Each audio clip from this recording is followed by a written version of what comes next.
What's up, the boxing world? Welcome to Strictly Boxing with Derek Poppy Rolon.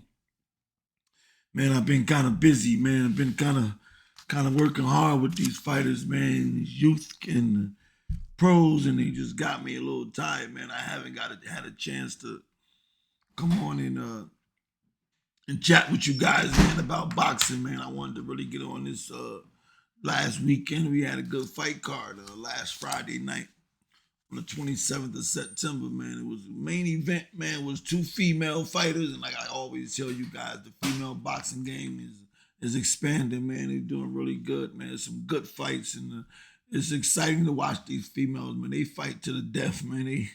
They give it all. So Sandra Ryan went up against Michaela Mayer. You know, Michaela Mayer won a majority decision. One of the judges called it a draw. It was that close of a fight. The fight was a really entertaining fight, and I don't remember other than Clarissa Shields any female being the headliner of a card. So shout out, man, to the female boxing, man. It's doing very well. Some very exciting fights. On the undercard, man, it was a set of junior middleweights, man. Xander Zayas out of Puerto Rico, man. He's 19-0 now. Now I believe he's 20-0, and he went up against Damian Sosa, which was 25-2. Uh, good fight, but Xander he made it look easy. It wasn't close. It was a one-sided fight, but Xander did look like he's ready for the top guys now. And on the card, though, on the undercard, there was another card. Shushu Carrington, man. It says a lot about Shushu Carrington, man. He, is a very prospect that we expecting to do 12 and up, be 19-0 now. And he went up against Sagawa. Sagawa, I don't know about his name, but bro, good fight. A lot of people saying that Shushu got a gift. I don't know. What do you guys think, man? They think that Shushu. I hear a few people talking about Sagawa was robbed. I didn't see it that way. I thought Shushu Carrington. I thought he won the fight. I thought it was good to see him make some adjustments, going up against fighters that were a little more challenging, a little more skillful, and he was a hard fight to fight because Sagawa was he was awkward, he hit hard, and he came to fight, man, and I thought he did. I thought Shushu Carrington made the adjustments necessary to get the W, and I thought he did pretty good. As you go up, man, these fights got to get harder, man. You can't be little young prospects. You can't be undefeated, and then you keep fighting these bums, and you keep fighting guys that ain't really getting you any better, man. That's not going to help you. So, good win, Shushu. I think you did pretty good. It was a hard fight. You made the adjustments necessary. Started putting your hands up a little bit, and he outboxed the guy. He got the decision. Another fight on the undercard that I was happy to see was Vito Malnicki. He's out of New Jersey, so I'm familiar with Vito, man. Vito got another win against what's my man name? Hamas or something like that, but he was 16-5. My question about what I want to do about the show today has to do with this card, man, because you see on the card last Friday that these fighters are starting to fight better fighters. So when you get prospects, up and coming fighters like a Xander Zayas, he can't keep fighting guys that he easily could beat. So now you see him stepping up a little bit against Damian Sosa, somebody's more experienced, more with a winning record, but still he's got the experience and he can fight. And then you got Shushu, he for the guy that can fight. Can't keep fighting tomato cans. You can't do it in the sport of boxing. Okay? And Malnicki, now Vito, he experienced a loss early. Now he was a prospect, a very good prospect, and he took a fight out of Philadelphia and he lost. And he said it that the loss made him better. He said that the loss made him start to work harder and do more. And this is what my show is about today, man. I want to talk about when do we put our fighters through the test? When do they go up against real challenges? Because it's a very common practice for a lot of managers to put their fighters in with sure wins or where they're expected to win. How many times do we do that? How much do we do that? Now, the only person I've seen, Floyd Mayweather puts his guys, his young prospect that he's working with, everybody he's fought, he's been undefeated. like everybody he's fought was undefeated. So Floyd clearly said, my guy is the best, and I'm putting him in with guys. When do we put our fighters in with real opponents? That is the question that I want the media, y'all, to answer for me today. When do we say, okay, let's put them through the test? Because I got, like I said, it's been practicing even with Olympians. They come out the Olympians. They like Olympian gold medals. They go in the ring with guys that they are expected to win. So the question is when? When do we say, all right, he's 8-0, he's 9-0, he's 10-0. When do we say, now we got to put him in the ring? Now we got to test him. Now we got to put him in with somebody that can fight. What I think about in my career, right? I think I got tested my first fight. I signed my promotional contract with HBA, and the contract was signed, and my bonus was already agreed upon. However, I didn't get the bonus until after the first fight.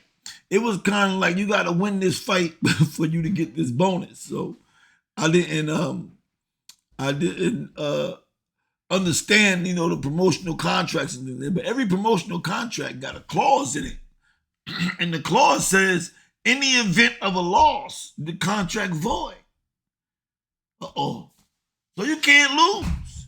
So is that why these managers get these promotional contracts and they said, now we got to keep getting this guy some wins till he get ready or his skills get enough, then we put him in with somebody where we can make some money? Good point, maybe. Maybe that's why you don't put him in with guys that's on their level in the beginning of their career, because if you do that, you risk the chance of having the promotional contract void. That's just something to think about. I don't know. I really would like you guys to kind of like talk to me about this and let me know through the comment section, man. Let me know what you think. When should we put a fighter in the ring on his level or better than his level? When do we take a chance? Do we say, okay, right out of he turned pro and go up against somebody? Like I said, I did an 0-0. I'm 0-0. He 0-0. Fighter name was Chris Royal. He was out of Connecticut, and it was a hard fight. Even though I stopped him in the second round, it wasn't an easy bum fight. You could tell the guy could fight. He came to fight. He wasn't a tomato can, and I was able to show that, okay, I'm worthy of this contract. I was worthy of this contract, and I got my bonus. My bonus was there, but I didn't really actually receive it until right after the first fight. And then the second, then we got other fights that went on. There wasn't, I didn't really start fighting. Let me think about that. There was a couple guys that I was able to get a couple first round knockouts. My first 3 fights was knockouts, but my next 3 went the distance. And then I remember, again, fighting undefeated guys where I was 8-0 and they was 9-0, or they were always had better records than me. But I guess they put me in over here. I'm constantly reminded when I talk about boxing that everybody's not like me. And I understand that. But I'm trying to figure out, at what point do you say, okay, my fighter is ready to go up against somebody, a good fight? I think it's necessary. Now, what I really think is why I really liked the Vito Malnicki fight. I really like what he said about, getting that loss helped him. And maybe, the way that everybody is building their fighters by getting them all these bums, and then they knock them out, and they get 10-0, 10 knockouts, 12-0, 12 knockouts. And they say, okay, now we can put them in there, and then they get knocked out and they lose. Well, now they realize they're not really as good as they thought they were because you were building them, which is everybody's doing now. So it becomes like standard operations for building a fighter and getting your fighter to the top. Do we do it that way? Or do we say, you know what, let's see if you can fight? And then maybe you might get 1 or 2 losses or maybe 3 losses. But then what happens is you get better and your skills is real. You fought against real opponents. I remember there was a fighter out of Philadelphia, I believe, Freddie Pendleton. I think that's his name. I could be wrong, but I think he won his world title with a record of 12-12. Great fighter, though. He could fight his behind off. But his record was, you think he can't fight. And what I'm saying is, what is up with this where everybody keep thinking I got to be undefeated to be good. I got to be undefeated. This is why we getting these upsets because these fighters that you guys taking on with 2-3 losses, you thinking they can't fight? 2-3 losses, man. I mean, you went up against some real opponents. You didn't go up against some tomato can that we just trying to build you up. All right, this is Strictly Boxing with Derek Poppy Rowland, man. Just something that was on my mind. Man, I got a pro fighter. He's 3-0, and he's looking good, 3-0 with 3 knockouts, and we training hard. We looking good, and because of the age, we decided we don't got a lot of time to be building them up with bumps. So we going up against somebody with 6-0, and it's going to be a good fight, and I believe we're going to win the fight. October 12th at the Prudential Center. Danny Garcia is going up against Gabe. I forget Gabe's last name, but Gabe is going to be. He's undefeated fighter. What are we supposed to do? Wait till we get 10-0? No. We agreed. Let's see where we at. And I think that we're going to get the victory. I feel confident. I feel we're in shape. I feel that, the best fighter, let's see how it goes down. And that's how I think the fight game should be. But too many of these, we're going to, it's a lot of things you got to be careful with building these fighters up, man, getting them these bums, man. You get bad habits. I talked about that in the last video. You get a lot of stuff with fighters that start thinking they this, thinking that. Now they start hanging out. Now they ain't really hungry no more. Fighters don't be hungry because you done feed them so many bums. They think they can win without really training. You put them in with somebody that's a real fight to make them serious and keep them thinking. I'm going to tell y'all about a story, man. This story, man, was real dear in my heart, man.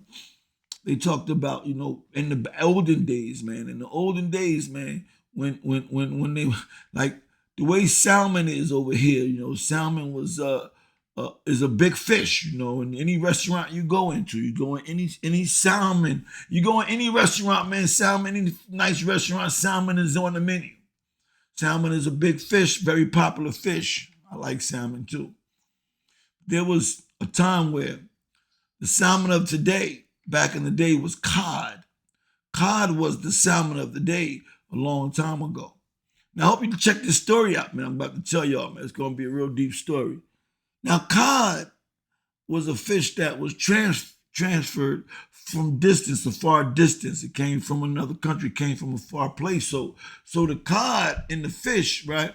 Making the transfer, a lot of the fish went bad because the time that it had to spend being traveled to transfer. So they said, okay, what we're going to do is we got to figure out a way to transfer this cod fish over where it doesn't go bad. It doesn't be stale. It doesn't, not be fresh. So we figured out, okay, we'll put them in tanks. We'll put the codfish in tanks and we'll transfer the fish over in water so the fish is still alive. They transferred the fish over in tanks. And before that, they talked about we'll freeze them. Once we catch the fish die, we'll freeze the fish and then we'll take them over, but they still wasn't fresh enough. So freezing them didn't work. So we said, okay, we'll put them in tanks. Put the codfish in tanks, transfer them in the water, and they'll be still alive. and we put him over, and we'll transform him. So they did that, but something about the fish still wasn't fresh. The fish wasn't fresh because just sitting in the water, still had the fish a little bit spoiled.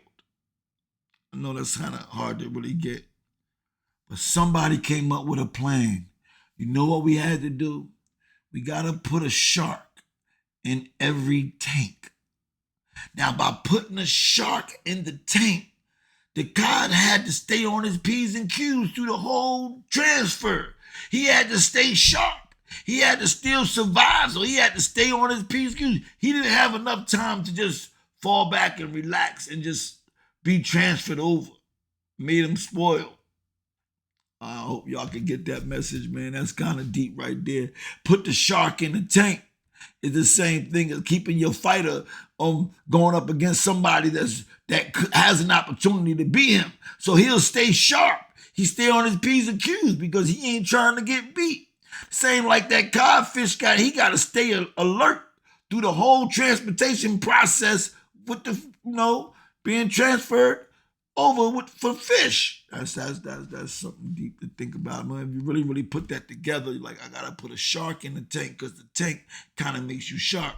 Kind of like your haters, man. Your haters be around you, man, and they keep you sharp whether you know it or not, man. So don't hate on your haters because sometimes your haters, man, they keep you on your P's and Q's and keep you sharp so you don't fall asleep. Just a little message for y'all, man. Hope y'all like that. Listen. This is Derek Poppy Roland at Strictly Boxing, man. If you haven't subscribed to my channel, man, I appreciate it if you subscribe to my channel. If you like the video we're talking about, man, hit the like button. And I want to hear what you got to say, man. When should we really put our fighter in with good fighters? Should the fighters always fight somebody on their level? Or is there a process that is the common practice that what we do is we're going to gradually pull them along where they'll get better and better after each fight, and we'll put him under his level so that he can get practice and he can get better. But why do we do that? When do we do that? Why don't we just put fighters in with somebody on their level and the best guys win? So if they're really 20-0 with 20 knockouts, that means they're really 20-0 with 20 knockouts. I don't know. There's some difference in opinions, man. I would like to hear what you really got to say, man. Drop a comment on it, man. Let me know. Do you think that the way they're building these fighters by putting them in, these prospect fighters, up-and-coming fighters, you put them in with guys over their head, and then, guys under their level, and they wind up getting a lot of easy wins. Does it benefit them enough to say, okay, now I'm 20, maybe financially they get a title shot? But is it worth getting a title shot if you ain't really ready for your title shot? Is it really, all your fights you got was all bums? Like, are you really as good as the media and the fight fans say you are? Or are you just, what's the word? A manufactured champion? Did they manufacture you by getting you the right fights and pulling you along and allowing you to get better? You know what I mean? Is that the process we do with fighters? Because if that is the case, we can put anybody in the ring, right? We can grab anybody who got the heart and put them in, let them knock out everybody they believe they good and get them make millions of dollars. I don't know, man. What do you think, man? This is Derek Poppy Roland at Strictly Boxing. I would love to hear what you got to say about this. It's a very interesting topic to me. And like I said, we got a big fight coming up October 12th at the Prudential Center. And we going up against the undefeated fighter. And we 3-0. We fighting a guy 6-0. Everybody think that's a bad thing. I don't think so. Let me know what you think. This is Derek Poppy Roland at Strictly Boxing. Peace.